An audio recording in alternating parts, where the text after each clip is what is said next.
기도가 안 될 때 하나님이 즉시 응답하시는 짧은 기도, 이 한 문장만 반복하세요. 여러분, 이상한 일이 있습니다.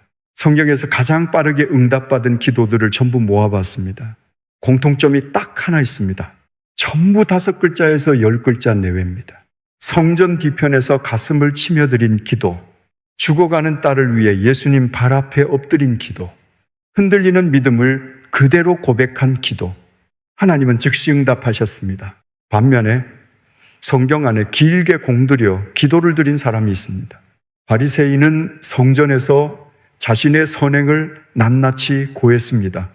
일주일에 2번씩 금식했고 소득의 11조를 드렸고 다른 사람들과 얼마나 다른지를 하나님 앞에 조목조목 나열했습니다. 그러나 그 기도는 의롭다 하심을 받지 못했다고 예수님은 직접 말씀하셨습니다. 누가복음 18장 14절 말씀입니다. 짧은 기도가 응답받고 길고 공들인 기도가 막혔습니다. 이게 말이 됩니까? 우리는 오랫동안 이렇게 배웠습니다. 기도는 길수록 좋다고, 간절할수록 오래 해야 한다고, 새벽마다 나가야 하고, 눈물을 흘려야 하고, 목소리가 높아야 응답받는다고. 그런데 성경이 보여주는 장면은 전혀 다릅니다. 예수님은 마태복음 6장 7절에서 이렇게 말씀하셨습니다. 기도할 때에 이방인과 같이 중언부언하지 말라.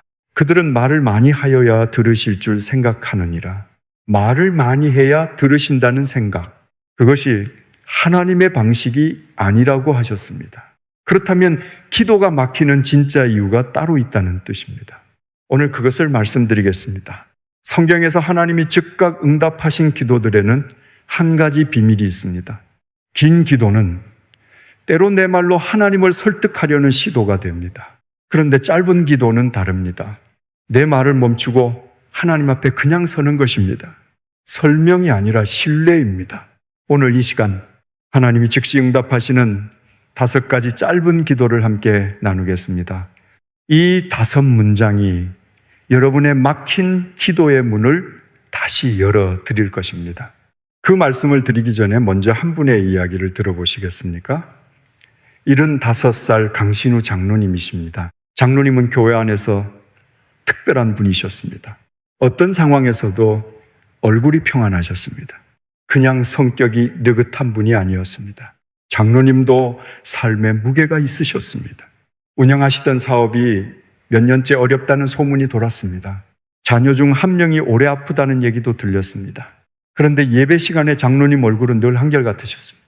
억지로 만들어낸 표정이 아니었습니다. 꾸민 것도 아니었습니다. 그냥 깊은 데서 오는 평안이었습니다. 성도들 사이에서 자연스럽게 이런 말이 나왔습니다. 장로님은 뭔가 다른 분이야. 저분한테는 비결이 있어. 담임 목사님도 그 말을 여러 번 들으셨습니다. 목회를 하면서도 스스로 늘 그게 궁금하셨다고 합니다. 나는 매일 기도하고 말씀을 보는데 왜 저 장로님 같은 평안이 없을까? 어떻게 저럴 수가 있을까? 그 마음이 오래 쌓이던 어느 날이었습니다. 예배가 끝나고 성도들이 다 빠져나간 뒤 목사님이 조용히 장로님을 붙잡으셨습니다. 장로님, 잠깐 시간 괜찮으십니까? 드릴 말씀이 있습니다. 목사님이 솔직하게 여쭤보셨습니다. 장로님, 어떻게 그렇게 평안하실 수 있습니까? 저는 목회자인데도 솔직히 모르겠습니다. 힘든 일이 있어도 표정이 변하지 않으시지 않습니까? 그 비결이 뭡니까? 장로님은 잠시 창밖을 바라보셨습니다. 그리고 이렇게 말씀하셨습니다. 목사님, 저도 예전엔 그렇지 않았어요. 젊었을 때는 기도를 열심히 했습니다. 새벽마다 나갔고 철야도 했고 한번 무릎 꿇으면 1시간 이상은 했어요. 기도 제목도 빠짐없이 다 챙겼습니다. 감사 제목 나열하고 회개기도 하고 가족 이름 하나하나 다 불렀어요. 나라를 위해서도 교회를 위해서도. 그런데 어느 날부터 그게 너무 힘들어졌어요. 무릎을 꿇으면 해야 할 말이 너무 많은 거예요. 기도를 마치고 일어서면 뭔가 다 쏟아낸 것 같은데 정작 하나님을 만났다는 느낌이 없었어요. 내 말만 잔뜩 들리고 온 느낌, 보고서를 제출하고 온 느낌, 그게 10년 넘게 반복됐어요. 장로님은 잠시 멈추셨다가 다시 말씀하셨습니다. 그러다가 어느 새벽이었어요. 기도하러 앉았는데 아무 말도 안 나오는 거예요. 기도 제목도 생각이 안 나고 무슨 말을 해야 할지도 모르겠고 그냥 그 자리에 앉아 있었어요. 그때 입에서 이 말이 나왔어요. 주님, 무엇을 하기 원하시나이까? 딱 그 한마디였어요. 내가 드려야 할 말이 아니라 하나님이 원하시는 걸 여쭤본 거예요. 그런데 신기한 일이 있었습니다. 그 한마디를 드리고 나서 처음으로 하나님이 느껴졌어요. 아, 여기 계시는구나. 내가 말을 멈추고 여쭤봐야 하나님이 오시는 거구나. 그날 이후로 기도가 바뀌었습니다. 아침에 눈을 뜨면 딱 이 한마디만 합니다. 주님, 무엇을 하기 원하시나이까? 저녁에 눈을 감기 전에도 이 한마디만 합니다. 주님, 무엇을 하기 원하시나이까? 힘든 일이 생겨도, 두려운 일이 생겨도, 불안한 마음이 올라와도 이 한마디면 충분했어요. 내 소원을 내려놓고 하나님 소원을 여쭤보는 순간 마음이 달라지더라고요. 그게 평안의 비결이었습니다. 목사님이 다시 여쭤봤습니다. 그게 전부입니까? 장로님이 조용히 웃으시면서 말씀하셨습니다. 긴 기도가 나쁜 게 아닙니다. 그런데 저는 짧은 기도에서 하나님을 만났어요. 말이 많아지면 내 말에 갇히고 말이 멈추면 하나님이 오시더라고요. 처음엔 이게 맞나 싶었어요. 기도가 너무 짧은 거 아닌가, 불성실한 거 아닌가. 그런데 오늘 말씀드릴 성경 인물들을 보면서 확신이 생겼어요. 하나님이 즉시 응답하신 기도들이 전부 짧더라고요. 그 사실을 알고 나서는 더 이상 흔들리지 않았습니다. 장로님 말씀이 끝난 뒤 목사님은 한동안 아무 말도 못하셨다고 합니다. 그날 집에 돌아와서 목사님도 처음으로 그 기도를 드려보셨다고 합니다. 주님, 무엇을 하기 원하시나이까? 그리고 이렇게 말씀하셨습니다. 그 기도 하나가 제 기도 생활을 바꿔놓았습니다. 주님의 은혜였습니다. 여러분, 기도가 막히신 분 계십니까? 오래 기도해 왔는데 뭔가 공허하신 분 계십니까? 오늘 이 영상이 그분께 닿기를 바랍니다. 첫 번째 짧은 기도입니다. 주여, 나를 구원하소서. 마태복음 14장 30절 말씀입니다. 이 일이 일어난 배경부터 살펴보겠습니다. 그날은 오병이어의 기적이 있었던 날이었습니다. 예수님은 빈들판에서 물고기 2마리와 보리떡 5개로 5,000명을 먹이시고 12광주리를 남기셨습니다. 이 기적을 직접 목격한 제자들이었습니다. 그들은 방금 전까지 그 기적의 현장에 있었습니다. 그런데 예수님은 무리를 해산하신 뒤 제자들을 먼저 배에 태워 호수 건너편으로 보내셨습니다. 그리고 홀로 기도하시러 산으로 올라가셨습니다. 마태복음 14장이 13절 말씀입니다. 여기서 잠깐 멈추어 생각해 보십시오. 예수님은 5,000명을 먹이신 그 바쁜 날 저녁에 혼자 기도하러 가셨습니다. 예수님도 기도하셨습니다. 하나님의 아들이신 예수님도 기도가 필요하셨습니다. 그렇다면 우리는 말할 것도 없습니다.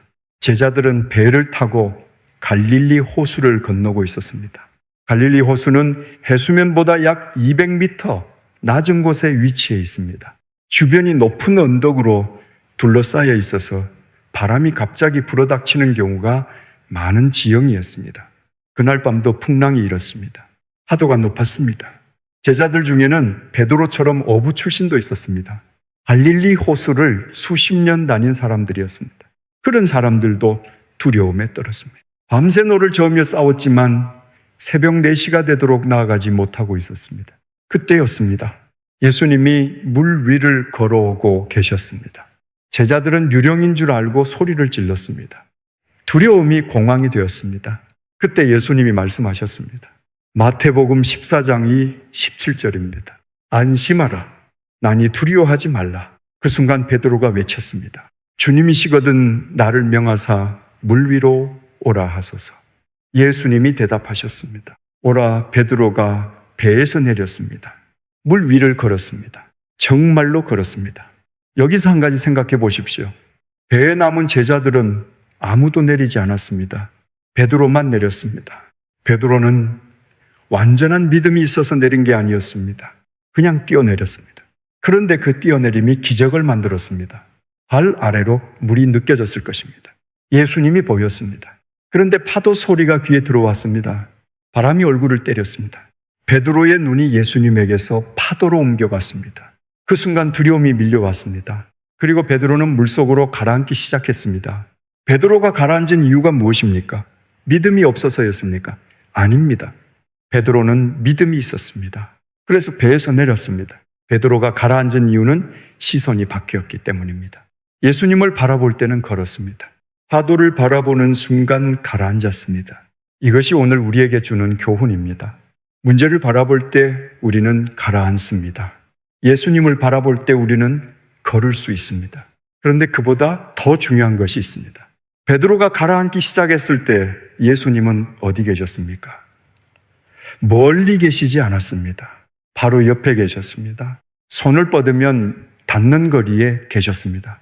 베드로의 입에서 나온 말은 딱 6글자였습니다. 주여, 나를 구원하소서. 설명이 없었습니다. 변명이 없었습니다. 그냥 살려주세요였습니다. 그리고 예수님은 즉시 손을 내미셨습니다. 마태복음 14장 31절입니다. 예수께서 즉시 손을 내밀어 그를 붙잡으시며 즉시였습니다. 한 박자도 기다리지 않으셨습니다. 예수님이 베드로를 꾸짖으신 것은 잡아주신 이후였습니다. 이르시되 믿음이 작은 자여 왜 의심하였느냐 하시고 먼저 잡아주셨습니다. 그 다음에 말씀하셨습니다. 이것이 하나님의 방식입니다. 구원이 먼저입니다. 책망은 그 다음입니다. 우리는 흔히 거꾸로 생각합니다. 내 믿음이 먼저 좋아진 다음에 기도하자. 내 죄를 다 정리하고 나서 하나님 앞에 나가야지. 그런데 하나님은 그 순서로 일하지 않으십니다. 지금 이 상태로 오라고 하십니다. 가라앉으면서 소리치는 베드로를 향해 손을 내미신 것처럼 지금 흔들리는 여러분을 향해서도 손을 내밀고 계십니다. 시편 50편 15절 말씀입니다. 환난 날에 나를 부르라. 내가 너를 건지리니 네가 나를 영화롭게 하리로다. 조건이 없습니다. 믿음이 크면 부르라고 하지 않으셨습니다. 환난 날에 그냥 부르기만 하라 하셨습니다. 이사야 43장 2절 말씀입니다. 내가 물 가운데로 지날 때에 내가 너와 함께 할 것이라. 강을 건널 때에 물이 너를 침몰하지 못할 것이며 하나님은 물이 여러분을 침몰하게 두지 않으신다고 약속하셨습니다. 여러분은 하나님의 것이기 때문입니다. 오늘 이 기도로 하루를 시작해 보십시오. 아침에 눈을 뜨면서 이렇게 말씀해 보십시오. 주여, 나를 구원하소서. 오늘도 나를 붙잡아 주소서. 오늘도 당신의 손을 내밀어 주소서. 그리고 기도가 막히는 저녁에는 긴 기도를 드리려 하지 마십시오. 그냥 이 6글자만 반복해 보십시오. 주여, 나를 구원하소서. 주여, 나를 구원하소서. 주여, 나를 구원하소서. 하나님은 반드시 손을 내미십니다. 60살의 박재명 집사님은 30년 넘게 작은 인쇄소를 운영하셨습니다. 큰 회사는 아니었지만 직원 셋과 함께 성실하게 일하셨습니다. 인쇄업계에서 30년 웬만한 것은 다 겪으신 분이셨습니다. 불황도 있었고 거래처가 갑자기 끊기는 일도 있었습니다. 그래도 늘 버텨오셨습니다. 사람이 최선을 다하면 하나님이 나머지를 하신다는 믿음이 있으셨습니다. 그런데 어느 날 아침 주거래 업체 대표에게서 문자가 왔습니다. 부도가 났습니다. 죄송합니다. 딱 2줄이었습니다. 그 업체에 납품해온 외상값이 1억 원이 넘었습니다. 한 번에 묶여버렸습니다. 직원 3명의 월급을 주고 나면 몇 달을 못 버텼습니다. 집사님은 그날 하루 종일 전화를 돌리셨습니다. 은행에 긴급 대출을 알아봤지만 담보가 부족하다고 했습니다. 지인들에게 손을 벌려봤지만 선뜻 나서는 사람이 없었습니다. 저녁이 되자 몸이 무너지는 느낌이 드셨다고 합니다. 30년 동안 한 번도 직원 월급을 못 준 적이 없으셨습니다. 그게 집사님의 자존심이었습니다. 그런데 이번에는 방법이 없었습니다. 집사님은 밤마다 기도하러 교회 기도실을 찾으셨습니다. 그런데 기도가 안 됐습니다. 무릎 꿇고 앉으면 거래처 사장 얼굴이 먼저 떠올랐습니다. 분노가 올라왔습니다. 원망이 올라왔습니다. 그런데 그 말들조차 소리가 되지 못하고 목이 막혔습니다. 그렇게 일주일이 지났습니다. 어느 날 밤 집사님은 혼자 텅 빈 예배당 맨 앞자리에 앉으셨습니다. 불도 켜지 않았습니다. 그냥 어둠 속에 혼자 앉아 계셨습니다. 그때 어릴 때 주일학교에서 외웠던 말씀 하나가 떠올랐습니다. 베드로가 물에 빠질 때 외쳤던 그 한마디, 주여, 나를 구원하소서. 집사님은 그 한마디를 입술로 꺼냈습니다. 처음엔 억지로였습니다. 소리가 잘 나오지 않았습니다. 주여, 나를 구원하소서. 주여, 나를 구원하소서. 10번쯤 반복했을 때 눈물이 흘렀습니다. 20번쯤 반복했을 때 분노가 서서히 빠지기 시작했습니다. 30번쯤 반복했을 때 집사님은 그 자리에 엎드렸습니다. 바닥에 이마를 대고 우셨습니다. 1시간을 그렇게 우셨습니다. 예배당을 나오실 때 집사님은 처음으로 마음이 가벼워지셨다고 합니다. 상황은 하나도 바뀐 게 없었습니다. 공장 잔고가 늘어난 것도 아니었습니다. 그런데 마음이 달라져 있었습니다. 집사님이 나중에 이렇게 말씀하셨습니다. 그날 밤 깨달은 게 있었어요. 나는 30년 동안 하나님을 의지한다고 했는데 사실 내 능력을 의지하고 있었던 거예요. 물에 빠져봐야 하나님 손을 잡는다는 게 그날 처음 실감이 났어요. 그리고 3주 후 전혀 예상하지 못했던 거래처 한 곳에서 연락이 왔습니다. 몇 년 전에 납품했던 건에 잔금을 정산해 주겠다는 연락이었습니다. 금액이 크진 않았습니다. 그런데 직원 3명의 월급을 치르기에는 딱 충분한 금액이었습니다.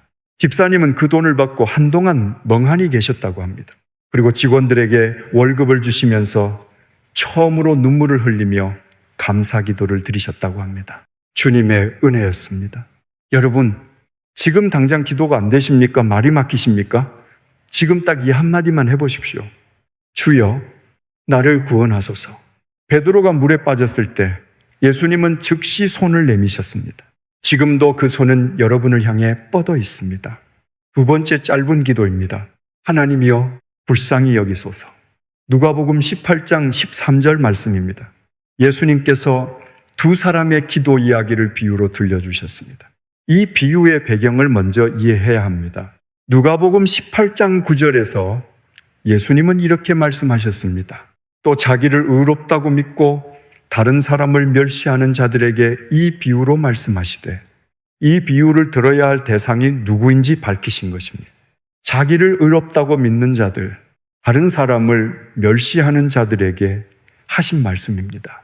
장소는 예루살렘 성전이었습니다. 한 사람은 바리새인이었습니다. 바리새인은 당시 유대 사회에서 가장 경건하다고 인정받는 사람들이었습니다. 분리된 자들이라는 뜻을 가진 이름 그대로 그들은 세상의 부정함으로부터 자신을 엄격하게 구별하며 살았습니다. 율법의 모든 조항을 지키려고 노력했습니다. 일주일에 2번씩 금식했습니다. 소득의 11조를 철저하게 드렸습니다. 사람들의 존경을 받는 사람들이었습니다. 그 바리새인이 성전에 서서 이렇게 기도했습니다.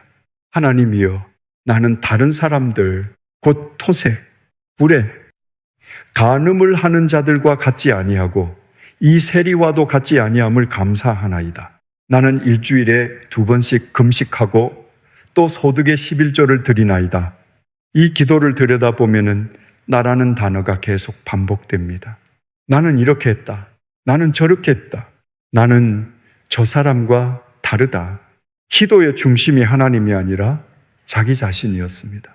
이것은 하나님께 드리는 기도가 아니었습니다. 하나님 앞에서 자신의 훌륭함을 나열하는 자기 홍보였습니다. 그 바리새인이 얼마나 율법을 잘 지키는 사람이었는지는 중요하지 않습니다.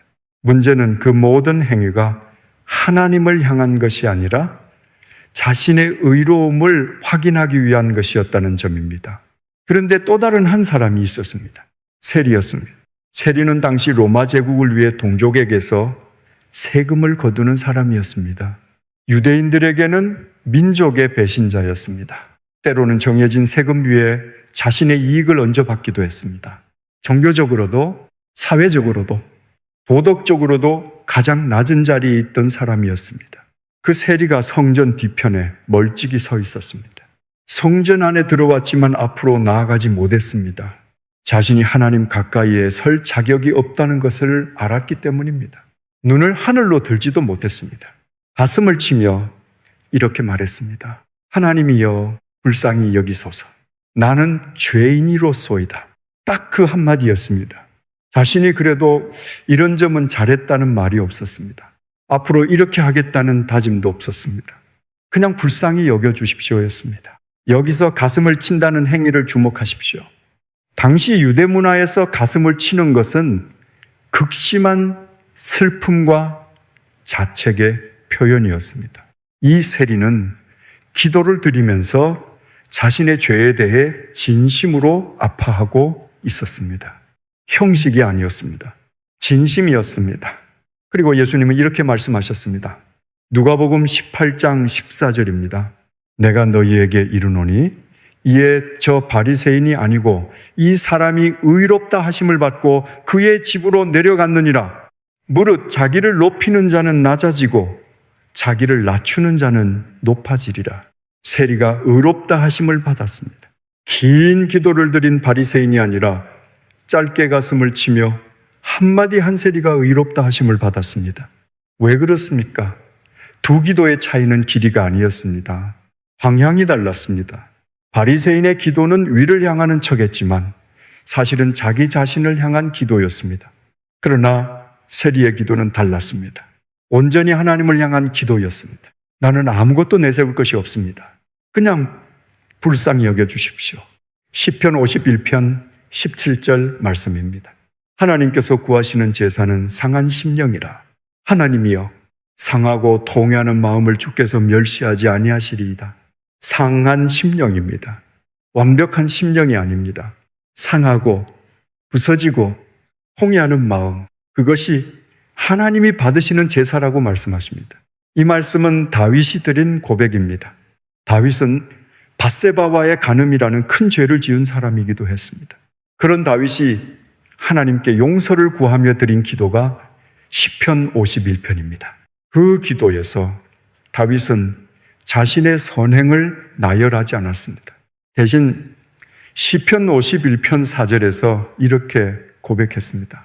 내가 주께만 범죄하여 주의 목전에 악을 행하였사오니 있는 그대로의 자신을 하나님 앞에 내놓았습니다. 그리고 하나님은 그 다윗을 회복시키셨습니다. 하나님은 잘 포장된 기도를 원하지 않으십니다. 하나님은 진심을 원하십니다. 꾸밈없이 있는 그대로 가져오는 것, 그것이 하나님이 기다리시는 기도입니다. 여러분, 지금 기도하기 부끄러우십니까? 오랫동안 하나님을 멀리했습니까? 너무 많이 실수하셨습니까? 그 마음 그대로 가지고 나오십시오. 완벽하게 정돈하고 올 필요 없습니다. 있는 그대로 오시면 됩니다. 하나님이여 불쌍히 여기소서. 이 한마디가 하나님이 기다리시는 기도입니다. 올해 신화호비신 김정희 권사님 이야기입니다. 권사님은 30년째 미용실을 운영하셨습니다. 동네에서 모르는 사람이 없는 분이셨습니다. 단골 손님만 100명이 넘었고 아침 8시에 문을 열면 저녁 8시까지 쉬지 않고 일하셨습니다. 가위를 잡은 지 30년이 지나도록 손님 머리를 자르고 나면 뿌듯하다고 하셨습니다. 이 일이 나한테 맞는 일이구나. 하나님이 주신 일이구나 하는 생각이 있으셨습니다. 그런데 어느 날 바로 옆 건물에 대형 프랜차이즈 미용실이 들어왔습니다. 깔끔한 인테리어에 젊은 디자이너들이 여럿 있었습니다. 예약앱도 있었고 주차장도 넓었습니다.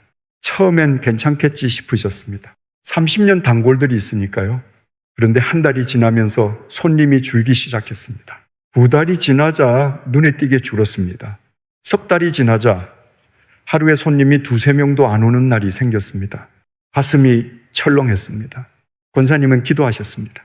매일 새벽마다 기도하셨습니다. 처음엔 이렇게 기도하셨습니다. 하나님, 가게를 살려주세요. 그 다음엔 이렇게 기도하셨습니다. 하나님, 손님들이 다시 오게 해주세요. 나중엔 기도가 점점 길어졌습니다. 하나님, 저희 집 어떡하죠? 직원 월급은 어떡하고 이 나이에 다시 무슨 일을 할 수 있겠어요? 걱정의 목록이 기도가 된 것이었습니다. 그러다가 어느 날 저녁 권사님은 기도 중에 더 이상 말이 나오지 않는다는 걸 깨달으셨습니다. 말이 많아졌는데 오히려 기도가 막힌 것이었습니다.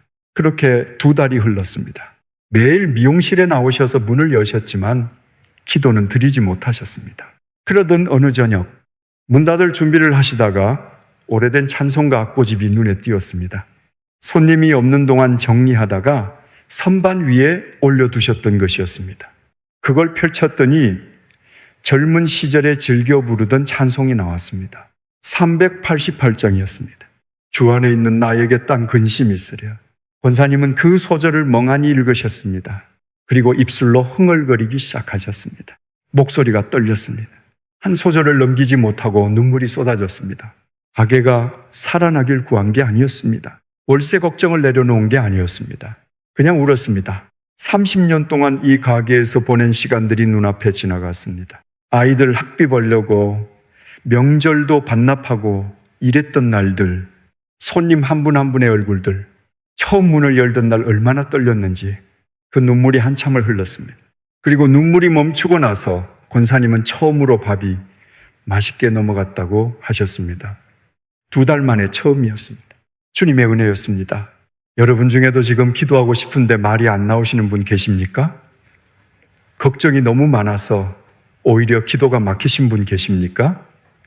오늘 이 영상이 그분께 닿기를 바랍니다. 3번째 짧은 기도입니다. 원하시면 저를 깨끗하게 하실 수 있나이다? 이 기도를 드린 사람은 야이로였습니다. 마가복음 5장 22절 말씀입니다. 야이로는 회당장이었습니다. 당시 회당장은 유대 사회에서 존경받는 위치였습니다. 율법을 가르치고 예배를 이끌고 지역 사회에서 영향력 있는 사람이었습니다. 그런 야이로에게 하나뿐인 딸이 있었습니다. 12살이었습니다. 그 딸이 죽어가고 있었습니다. 야이로는 예수님을 찾아왔습니다. 회당장이라는 체면도 내려놓았습니다. 발 앞에 엎드렸습니다. 마가복음 5장 23절 말씀입니다. 간곡히 구하여 이르되 내 어린 딸이 죽게 되었사오니 오셔서 그 위에 손을 얹으사그로 구원을 받아 살게 하소서. 간곡히 구했습니다. 그런데 이 기도 안에 주목할 것이 있습니다. 오셔서 손을 얹으사라고 했습니다. 방법을 고집하지 않았습니다. 그냥 오셔서라고 했습니다. 내가 원하는 방법이 아니라 주님이 원하시는 방법으로 해달라는 뜻입니다. 결과를 열어둔 기도였습니다. 예수님은 야이로와 함께 가셨습니다. 그런데 가는 도중에 사람이 왔습니다. 딸이 죽었다는 소식이었습니다. 마가복음 5장 35절 말씀입니다. 이제 선생님을 더 괴롭게 하지 마소서. 늦었다는 뜻이었습니다. 그 순간 예수님이 야이로에게 말씀하셨습니다. 두려워하지 말고 믿기만 하라. 마가복음 5장 36절 말씀입니다. 예수님은 그 집에 들어가셨습니다. 그리고 딸의 손을 잡고 말씀하셨습니다. 달리다굼, 소녀야 일어나라 라는 뜻입니다. 그 순간 소녀가 일어났습니다. 마가복음 5장 42절 말씀입니다. 곧 일어나서 걸으니 나이가 12살이라. 곧이었습니다. 즉시였습니다. 야이로는 딸이 죽었다는 소식을 들었을 때 포기하지 않았습니다. 예수님 곁을 떠나지 않았습니다. 결과가 가장 나쁜 상황에서도 예수님을 신뢰했습니다. 이것이 원하시면 이라는 기도의 정신입니다. 내가 원하는 결과가 아니어도 주님 곁에 머무는 것, 그 신뢰가 기적을 만들었습니다. 잠언 3장 5절 6절 말씀입니다. 너는 마음을 다하여 여호와를 신뢰하고 네 명철을 의지하지 말라. 너는 범사에 그를 인정하라.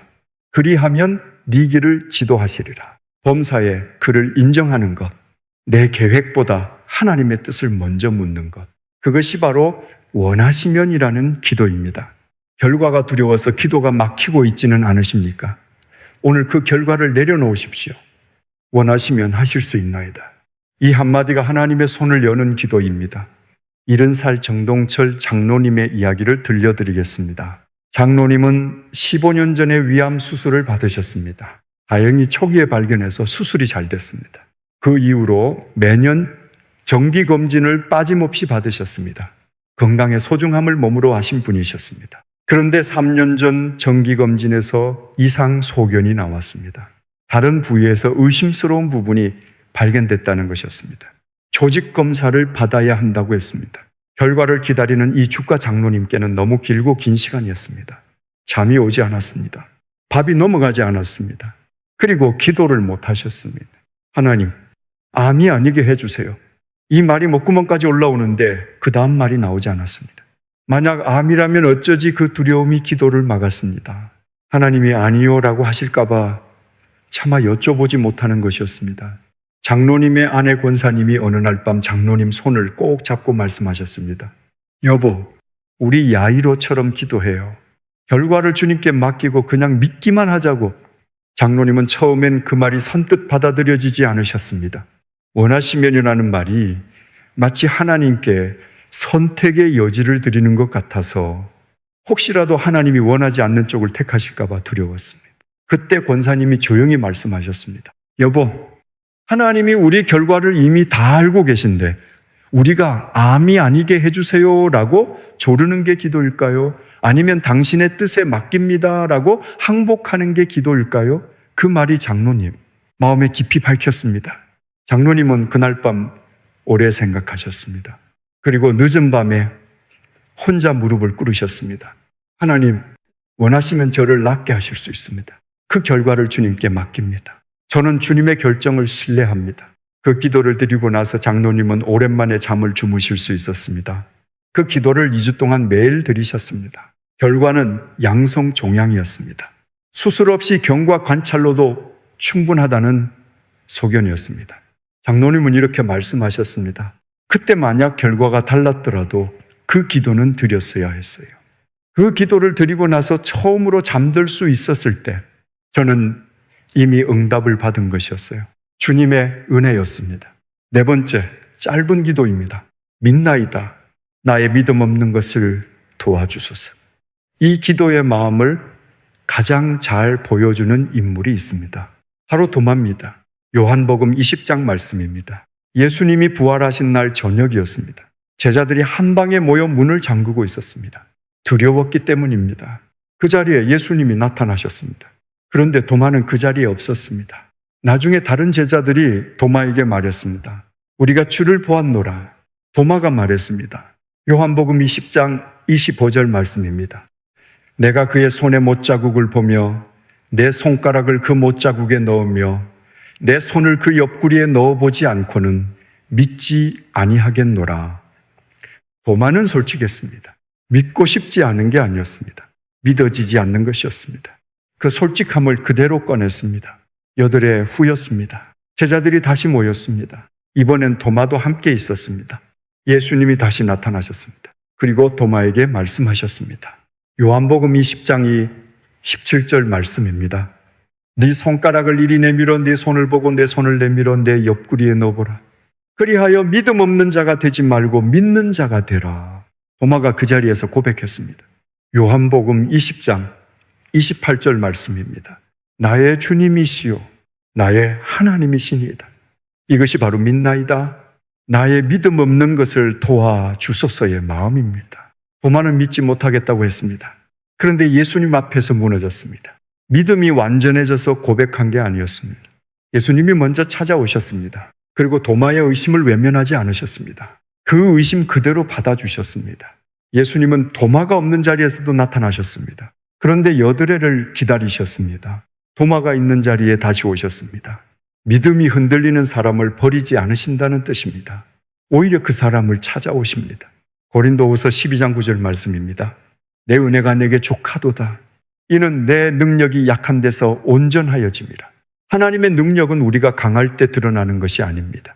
우리가 약함을 인정할 때 드러납니다. 믿음이 흔들린다고 고백하는 그 정직함 속에서 하나님의 은혜가 더 크게 역사하십니다. 믿음이 완전해질 때까지 기다리지 마십시오. 지금 이 기도를 드리십시오. 믿나이다. 나의 믿음 없는 것을 도와주소서. 한순옥 권사님은 예수나홉 살이십니다. 권사님의 남편분은 40년째 교회를 나가지 않으시는 분이셨습니다. 결혼 전에는 가끔 같이 가겠다고 하셨는데 결혼 후 한 번도 가지 않으셨습니다. 권사님은 50년 동안 남편을 위해 기도하셨습니다. 처음 20년은 간절했습니다. 눈물로 기도했습니다. 그 다음 20년은 지쳐갔습니다. 마지막 10년은 형식이 되었습니다. 하나님, 남편 교회에 인도해 주세요. 이 말이 기도인지 습관인지 구분이 안 됐습니다. 그러던 어느 날 남편이 갑자기 가슴 통증을 호소하며 응급실에 실려 가셨습니다. 심장 관련 검사가 필요하다고 했습니다. 그 밤 권사님은 병원 복도 의자에 앉아 기도하려 하셨는데 기도가 안 됐습니다. 50년 기도를 해왔는데 정작 가장 절박한 순간에 기도가 안 됐습니다. 그때 권사님 입에서 이 말이 나왔습니다. 믿나이다. 나의 믿음 없는 것을 도와주소서. 50년을 기도해 온 분이 믿음이 없다고 고백하셨습니다. 그런데 그 고백이 나오는 순간 거짓말처럼 평안이 밀려왔다고 하셨습니다. 남편은 다행히 큰 이상이 없으셨습니다. 혈압 조절과 약 처방으로 다음날 퇴원하셨습니다. 그런데 더 놀라운 일이 있었습니다. 퇴원하시고 집에 오신 남편이 이렇게 말씀하셨습니다. 당신이 복도에서 기도하는 거 봤어. 그날 밤은 달랐어. 뭔가 진짜인 것 같았어. 권사님은 그 말에 눈물이 나셨다고 합니다. 50년 동안 드린 기도 중에 가장 짧고 가장 솔직한 기도가 남편의 마음에 처음으로 닿은 것이었습니다. 그 이후로 남편분은 아직 교회에 나오시진 않습니다. 그런데 권사님이 기도할 때 옆에 와서 조용히 앉아 계신다고 합니다. 주님의 은혜였습니다. 오랫동안 기도해 왔는데 지쳐가시는 분 없으십니까? 믿음이 흔들리고 있으십니까? 오늘 이 기도 한마디로 다시 시작하십시오. 믿나이다. 나의 믿음 없는 것을 도와주소서. 5번째, 짧은 기도입니다. 주님, 무엇을 하기 원하시나이까? 사도행전 9장 6절 말씀입니다. 이 기도를 드린 사람은 사울이었습니다. 사울은 초대교회 역사상 가장 두려운 박해자였습니다. 그는 예루살렘에서 바리새인으로 자랐고 당시 최고의 율법교사 가말리엘 문화에서 교육을 받았습니다. 사도행전 12장 3절에 기록된 말씀입니다. 바울은 예수 믿는 사람들을 박해하는 것이 하나님을 섬기는 일이라고 믿었습니다. 스데반이 돌에 맞아 순교할 때 사울은 그 자리에서 증인들의 옷을 지켰습니다. 사도행전 7장 58절 말씀입니다. 그리고 그 죽음을 마땅히 여겼다고 기록되어 있습니다. 사도행전 8장 1절입니다. 그 사울이 대제사장에게 공문을 받아 다메섹으로 가고 있었습니다. 다메섹 회당에 있는 예수 믿는 사람들을 찾아내어 예루살렘으로 잡아오기 위해서였습니다. 그런데 다메섹에 거의 다 왔을 때였습니다.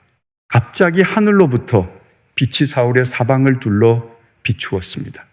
사울은 땅에 엎드렸습니다. 그리고 소리가 들렸습니다. 사울아, 사울아, 네가 어찌하여 나를 박해하느냐? 사울이 물었습니다. 주여, 누구시니까? 대답이 들렸습니다. 나는 네가 박해하는 예수라. 그 순간 사울은 어찌할 바를 몰랐습니다. 자신이 평생 옳다고 믿었던 모든 것이 한순간에 무너지는 경험이었습니다. 사울에게 이 순간이 얼마나 충격이었을지 생각해 보십시오. 사울은 자신이 하나님을 위해 일하고 있다고 완전히 믿었습니다. 예수를 따르는 자들은 잘못된 길을 가는 사람들이라고 믿었습니다. 그 확신으로 사람들을 잡아가두고 죽이는 일에 동참했습니다. 그런데 그 예수가 하늘에서 그에게 말씀하셨습니다. 나는 네가 박해하는 예수라. 사울이 박해한 사람들은 곧 예수를 박해한 것이었습니다.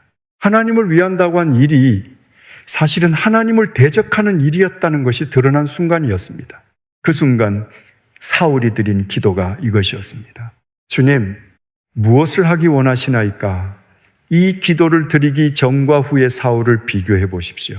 기도 전에 사울은 자신이 무엇을 해야 하는지 알고 있다고 생각했습니다. 자신의 판단을 믿었습니다.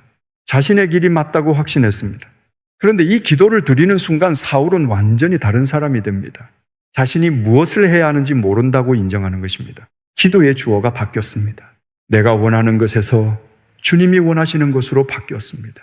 그리고 이 기도를 드린 사울이 이후 바울이 되었습니다. 로마서, 고린도전후서, 갈라디아서, 에베소서, 빌립보서, 골로새서, 데살로니가전후서, 디모데전서, 디도서, 빌레몬서, 신약 성경의 절반 가까이를 기록했습니다. 소아시아에서 유럽까지 지중해 전역의 복음을 전했습니다. 역사상 가장 넓은 지역에 복음을 전한 선교사가 되었습니다. 그 모든 것이 짧은 기도 한마디에서 시작되었습니다. 주님, 무엇을 하기 원하시나이까? 오늘 여러분도 이 질문을 하나님께 드려보십시오. 기도 제목이 없으신 분, 무엇을 구해야 할지 모르시는 분, 삶의 방향을 잃으신 분, 지금 무릎을 꿇고 이렇게 여쭤보십시오. 주님, 이 나이에 제가 무엇을 하기 원하십니까? 오늘 제가 무엇을 하기 원하십니까? 하나님은 반드시 응답하십니다. 예레미야 29장 11절 말씀입니다. 너희를 향한 나의 생각을 내가 아나니 평안이요 재앙이 아니니라. 너희에게 미래와 희망을 주는 것이니라. 하나님은 우리에게 미래와 희망을 주고 싶으신 분입니다. 그런데 우리가 자꾸 내 계획을 고집하면 하나님의 더 좋은 계획이 들어올 자리가 없습니다. 이 기도는 내 소원 목록을 내려놓는 기도예요. 그리고 하나님의 더 크고 좋은 소원을 받아들이는 기도입니다. 72살이신 오봉남 집사님의 이야기를 전해드립니다. 집사님은 평생을 가족을 위해 헌신하며 사셨습니다. 남편 뒷바라지를 하셨습니다. 자식 셋을 키우셨습니다. 손자 5을 돌보셨습니다. 그런데 환갑이 지나면서 집사님 마음속에 이상한 공허함이 찾아왔습니다. 나는 평생 무엇을 위해 살았나? 이제 나한테 남은 게 뭔가 자식들은 다 독립했고 남편은 건강이 좋지 않으셨고 손자들도 크면서 할머니를 덜 찾게 되었습니다. 집사님은 하루하루가 의미 없이 느껴지기 시작했습니다. 새벽 기도를 가셔서 무릎을 꿇으셨지만 무엇을 기도해야 할지 몰랐습니다. 기도 제목이 없다는 게 오히려 더 외롭게 느껴졌습니다. 나는 더 이상 필요한 사람이 아닌 것 같다는 생각이 들었습니다. 그러던 어느 새벽 집사님은 무릎을 꿇고 이렇게 여쭤보셨습니다. 주님, 이 나이에 제가 무엇을 하기 원하십니까? 그 기도를 드리고 조용히 앉아 계셨습니다. 그런데 그 조용한 시간 중에 어릴 때 어머니께 배운 뜨개질이 문득 떠올랐습니다. 집사님은 설마 싶으셨습니다. 이게 무슨 응답이야? 이 나이에 무슨 뜨개질? 그런데 그 생각이 자꾸 떠났다가 다시 왔습니다. 일주일이 지났는데도 여전히 그 생각이 왔습니다. 집사님은 그냥 순종해 보기로 하셨습니다. 그날 장롱 깊숙이 넣어두었던 뜨개질 도구를 꺼내셨습니다. 실이 엉켜 있었습니다. 바늘도 녹이 슬어 있었습니다. 그래도 시작하셨습니다. 어느 날 교회 전도사님이 집사님이 뜨개질 하시는 걸 보더니 근처 독거노인 어르신들께 목도리를 드리면 어떻겠냐고 하셨습니다. 집사님은 그때부터 목적이 생겼습니다. 한 코 한 코 기도하면서 뜨셨습니다. 이 목도리를 받을 분에게 따뜻함이 전해지게 해주세요. 이분이 이 겨울을 건강하게 나게 해주세요. 그 겨울에 32개를 뜨셨습니다. 독거노인 어르신들께 나눠드렸습니다. 그 어르신 중 한 분이 목도리를 받고 이렇게 말씀하셨습니다. 이 나이에 누가 나를 위해 뭔가를 만들어준 건 처음이에요. 집사님은 그 말 한마디에 눈물이 터졌다고 합니다. 주님이 이것을 하기 원하셨구나. 그렇게 아셨다고 합니다. 그 이후로 집사님은 더 이상 기도 제목이 없다고 하지 않으십니다. 매주 한 코 한 코 뜰 때마다 이 목도리를 받을 누군가를 위해 기도하십니다. 77살에도 그 기도가 멈추지 않습니다. 주님의 은혜였습니다. 오늘 함께 나눈 5가지 짧은 기도를 다시 정리해 드리겠습니다. 기도가 막히실 때 이 5문장 중 하나를 꺼내 천천히 반복해 보십시오. 첫 번째, 주여 나를 구원하소서. 물 위를 걷다 가라앉은 베드로의 외침이었습니다. 마태복음 14장 30절 말씀입니다. 지금 삶이 가라앉고 있을 때 이 한마디면 예수님은 즉시 손을 내미십니다. 두 번째, 하나님이여 불쌍히 여기소서. 성전 뒤편에 서서 가슴을 쳤던 세리의 기도였습니다. 누가복음 18장 13절 말씀입니다. 있는 그대로를 내놓는 기도, 그것이 하나님이 기뻐하시는 기도입니다. 세 번째, 원하시면 저를 깨끗하게 하실 수 있나이다. 야이로의 기도였습니다. 마가복음 5장이 12절 말씀입니다. 결과를 주님께 맡기는 기도, 그 항복이 기적의 문을 열었습니다. 네 번째, 믿나이다. 나의 믿음 없는 것을 도와주소서. 도마의 고백이었습니다. 요한복음 20장 28절 말씀입니다. 의심을 그대로 꺼내도 됩니다. 정직하면 됩니다. 다섯 번째, 주님 무엇을 하기 원하시나이까? 다메섹 길 위에 사울의 기도였습니다. 사도행전 9장 6절 말씀입니다. 기도의 주어를 바꾸는 기도입니다. 내 소원에서 주님의 소원으로 방향을 돌리는 기도입니다. 이 5가지 기도에는 공통점이 있습니다. 모두 짧습니다. 모두 꾸밈이 없습니다. 모두 솔직합니다. 그리고 모두 즉각적인 응답을 받았습니다. 이사야 30장 15절 말씀입니다. 너희가 돌이켜 조용히 있어야 구원을 얻을 것이요 잠잠하고 신뢰하여야 힘을 얻을 것이거늘. 잠잠하고 신뢰하는 것, 그것이 힘을 얻는 길이라고 하십니다. 시편 121편 1절 2절 말씀입니다. 내가 산을 향하여 눈을 들리라. 나의 도움이 어디서 올까? 나의 도움은 천지를 지으신 여호와에게서로다. 우리의 도움은 천지를 지으신 하나님께로부터 옵니다. 그 하나님이 오늘 여러분의 짧은 기도를 듣고 계십니다. 기도가 막히신다면 복잡한 기도문을 준비하려 하지 마십시오. 그냥 무릎을 꿇으십시오. 그리고 오늘 나눈 5문장 중 하나를 천천히 여러 번 반복해 보십시오. 하나님은 그 자리에 계십니다. 여러분이 그 한마디를 꺼내기를 기다리고 계십니다. 구하라, 그리하면 너희에게 주실 것이요. 찾으라, 그리하면 찾아낼 것이요. 문을 두드리라, 그리하면 너희에게 열릴 것이니. 구하는 이마다 받을 것이요. 찾는 이는 찾아낼 것이요. 두드리는 이에게는 열릴 것이니라. 구하는 이마다 받습니다. 조건이 없습니다. 오래 기도한 사람만 받는 게 아닙니다. 믿음이 완전한 사람만 받는 게 아닙니다. 구하는 이마다 받습니다. 여러분이 오늘 이 한마디를 꺼내는 그 순간 여러분은 이미 기도하고 있는 것입니다. 하나님은 그 기도를 듣고 계십니다. 기도의 문이 다시 열리기를 오늘 이 시간 여러분을 위해 기도합니다. 오늘도 여러분의 기도 위에 하나님의 은혜가 가득하시기를 축복합니다.